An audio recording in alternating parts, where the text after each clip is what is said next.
So since the lockdown, we've seen a huge increase in the numbers of children and young people contacting us relating to coronavirus. And we were expecting that.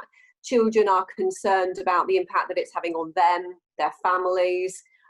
What does it mean for their older relatives? What does it mean for them and educating, exams, contact with their friends? For some of the children contacting us, it's the first time they have.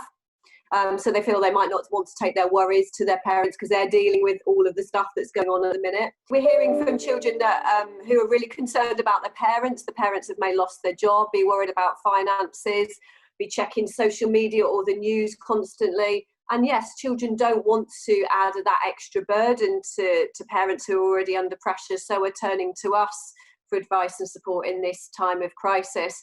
For some children, it is exacerbating mental health problems that may already exist. And we're hearing from children who can't get out of bed, who might be self-harming or even contemplating suicide. So these calls can be really, really serious. And we're still referring into children's social care and to the police where necessary. And so you've launched the We're Still Here for Children campaign. Tell us about that, Helen. Yeah, we've launched it because we recognise that our volunteers and our staff are doing an amazing job trying to keep our services up and running for some of the most vulnerable children in society.